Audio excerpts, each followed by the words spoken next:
And I think that's such a beautiful thing to mention because I feel like with family specifically, Yeah, even if they are toxic, even if they're bringing us down and every interaction with them makes us feel yeah, less than, makes us feel insignificant, and makes us feel quite honestly shit, we still justify by they're our family. I need to do things for them. I should yes, be doing things for them, yes. bringing in that should language. So, what would you say to someone who is like, okay, through this conversation, I've recognized that, there's someone or some people in my life that that really don't light me up and are really tearing me down. How can they go about actually stepping into that self empowerment of setting those healthy boundaries? Because I know it's scary. Yeah, it is. Um, so there's two approaches. There's the direct and the indirect approach. I'm a pretty direct, straight down the line sort of person. You So I don't know. personally, yeah, yeah, surprise, surprise. I personally be just calling it out and saying, hey, um, just want to let you know I'm doing some inner work as well. So I'm, for the next couple of months, I'm going to be busy doing my own thing. And I still love you, still appreciate you, still thinking about you, but I'm just going to be doing some of my own stuff. So if I'm a bit distant at the moment, it's just because I need space. So I'll be coming up on the front of that and having that conversation and just trying to be as transparent as possible without saying, hey, I think you're a dick and therefore we shouldn't hang out anymore, right? Mm. So that's a good starting point. The alternative though is just water under the bridge, right? And so not water under the bridge, so sweep it under the rug. And what I mean by that is just don't engage anymore. So when they reach out, when they connect, you just don't respond. And what you'll realize pretty quickly is you are actually fulfilling needs for them by giving them someone to be their sort of punching bag emotionally.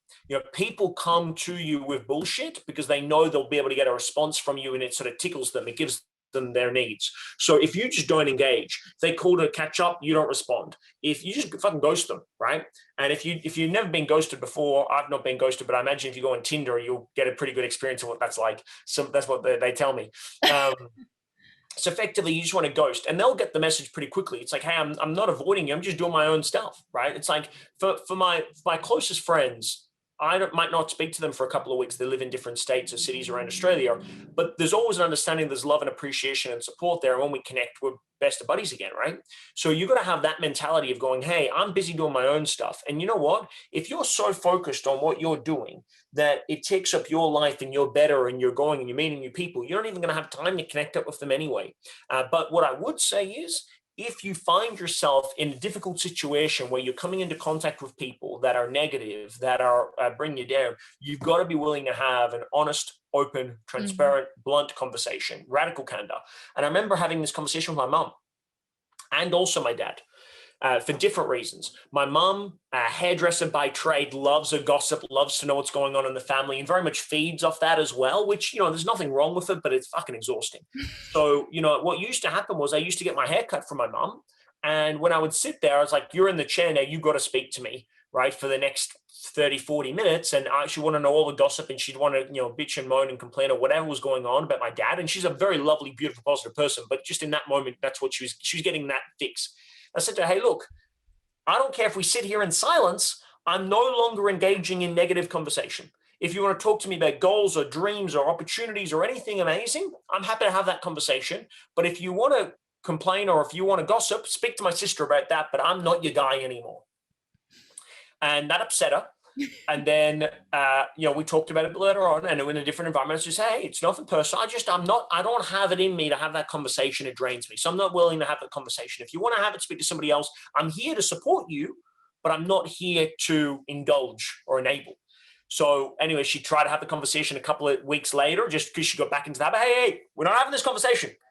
Talk about anything else you want, but I'm not gossiping. And so after a while, we stopped having that issue. I also stopped getting my hair cut from her as well, which also helped, right? On the flip side, though, my dad's a sort of person where I share things with him.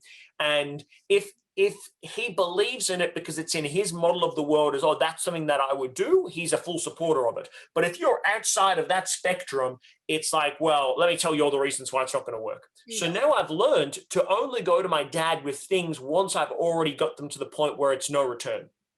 Because if I go to my dad with ideas early, he'll tell me all the reasons not to do it. He's just looking out for me. It's what dads do. But I realize I don't need someone to look out for me in that way. I need someone to support my ideas. So I need to go to dad at a point where I've said, hey, I've already committed to this. It's already done. I'm just wanting to get excited with you about it. And then at that point, he understands that. So there's just an importance of speaking to the right people at the right time. But if you need to, put some boundaries in place and have those conversations with some people as well. And you will get some backlash from it. And that's okay. It's good. It's a good thing.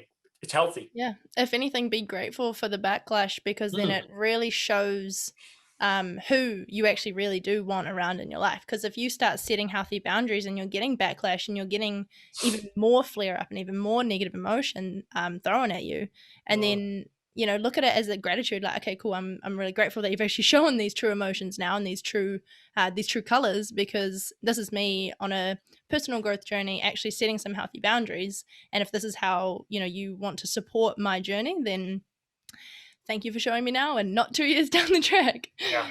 But also, one thing I will say as well is be careful the boundaries you set. Because one thing that I know from people that are quite negative or toxic is that they're very, very, very good at remembering the time where you try to make a positive change and then you went back on it. So it's like, for example, if I was to say to my mom, hey, I don't engage in this toxic gossip anymore. And then a couple of weeks later, I'm gossiping and bitching to her. Right. And then I was to try and bring it up again and go, hey, no. I caught myself in a moment of weakness. Right. Say, hold on. I saw you eating ice cream the other day. So don't tell me that you're on a fucking diet if you're not. So just be aware of the fact that if you're going to set that boundary, there's obviously as well, like in order for two people to come together and have any interaction or any engagement, it's doing something for both people. Now you might go, okay, cool, they're taking from me, but it's also part of you is feeling the need to be the one that gives that emotion. So you've got to find a way to sort of reconcile that in yourself, because otherwise, just be fully aware of this. As your circle gets smaller, you're going to feel lonely. And until you feel lonely and you grapple with that and you're comfortable with that, it's almost like that's the ticket to entry to having amazing people around you. It's like if you're not willing to let go of negative people in your life and then feel lonely because there's nobody in your life that really gets you, then you haven't put enough skin in the game to then attract the really amazing people in your life, because the amazing people in your life have been through that process. They've passed the threshold and they've gone, I'm comfortable enough in myself that I don't need you, but I'm choosing to be with you. And that's a very different type of relationship.